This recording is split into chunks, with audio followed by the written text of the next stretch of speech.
Tumawag yung Hotel Zeus pagkatapos kong i-book yung flight mo pa US.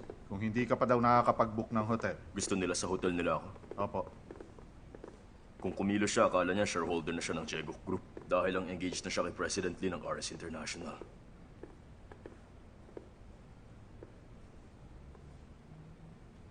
Bakit? May problema ba? Wala po. Dinecline ko na po yung offer nila. Ito yung guest list sa paparating na family party. Nasa 11 ang guests kasama ang pamilya nila.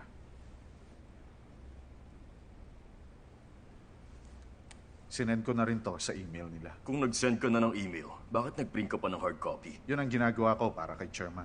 Pinaalam ko sa kanya ang biyahe mo. Mukha bang di ko kayang gawin yun na mag-isa? Matagal na rin ako nagtataka. Hindi ko alam kung para kanino ko ba talaga nagtatrabaho.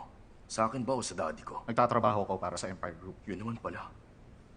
Alam mo ngayon, sir? Para kang boyfriend na galit sa lokong girlfriend na tinutu-time siya. Hindi, nagkakamali ka. Ang gusto ko, matuto ka maging two-timer kasi masyado kang loyal. Dahil kung hindi, baka sabayan mo na rin sa retirement si Chairman. Meron pa kayong ibang gustong mangyari? Ang tapang mo rin, ha? Napulot pa siguro yun sa daddy ko.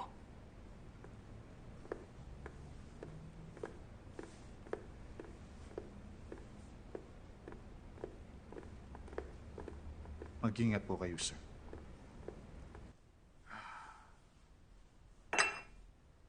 Ngayon, alam ko ng kalusugan ang pinakamahalaga. Huwag kang magkakasakit, ha? Kumain ka ng masustansya. Huwag ka nang magbait-baitan. Wala naman. Akong balak na i-divorce ka. Hindi ko naman sinabing i-divorce mo ko. Hindi ba't ikaw naman ang nagpapasok sa nanay ni Tan? Ano pa bang choice ko? Palagi mo lang siyang sinasama sa labas. Kaya nga itinago ko siya. Alam ko. Alam kong kasalanan ko ang lahat. Buti tanggap mo yan. Pero hindi ako makikipag-divorce. Kaya nga pinatira ko siya rito. Ako na mismo ang nagkulong sa kanya para hindi niya naulitin ang pagkakamali niya. Ang tao, habang tumatanda, mas lumalambot ang puso. Pero wala ka pa rin pinagbago. Siguro dahil sa wala akong anak. Ano bang pinag-uusapan nila?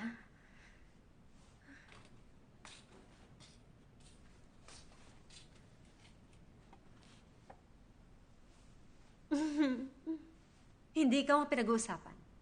Pinagchichikahan lang nila ako. Nandito si Juan! Pumasok ka na. Nandito yung mommy mo. Wala ang mama ko sa bahay na to. Eh di sige.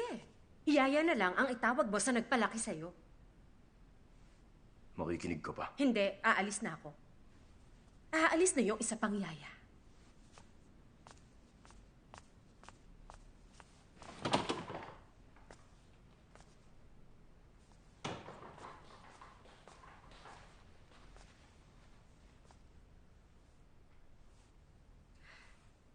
Long time no see.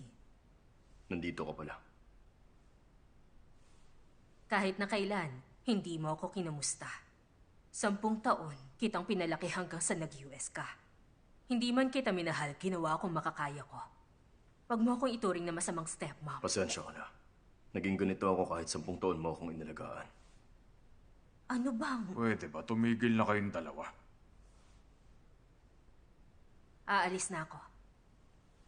Hindi na kita ihahatid.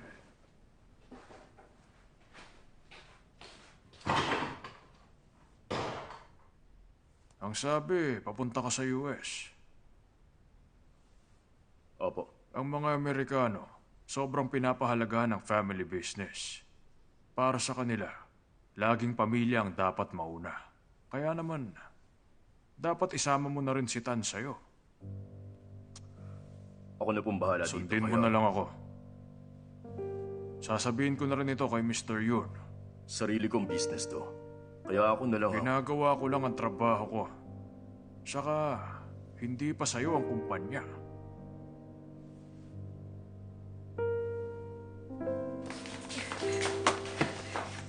Anong problema mo?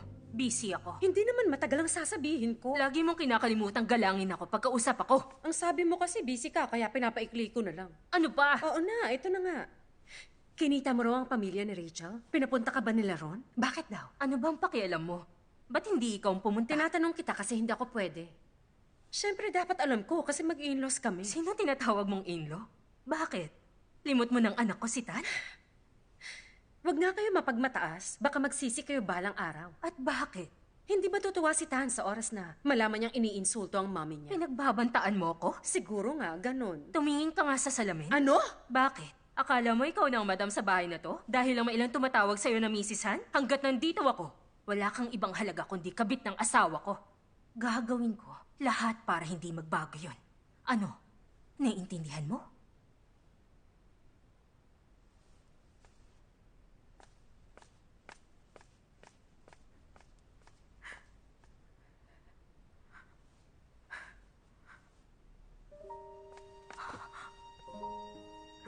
Ang bag ng ibang babae, bahay ng ibang babae, at asawa ng ibang babae. Buong buhay niya, inaasam niya ang buhay ng iba, kaya di siya masaya. At siya ang aking...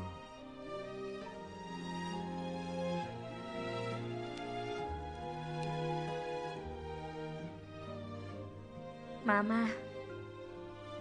Ako to. Sorry po, ngayon lang kita na-contact. Buong araw akong hindi nakatawag kasi naligaw ako. Tapos English lang ang salita nila. Si Ate Unsok? Mas tumangkad pa siya, tsaka medyo umitim siya. Alam mo na, mainit sa California. Para kang nakababad sa sauna dito. Nandito ako sa bahay niya ngayon. Yung bahay niya may malaking bakuran. May mower siya at walang bakod ang tinitirahan niya. Ganun yung itsura ng bahay ni ate.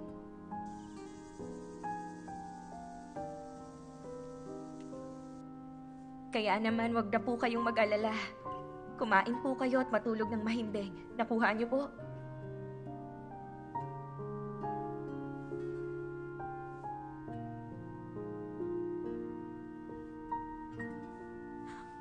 Ay, ibababa ko na po. Tatawag ako ulit.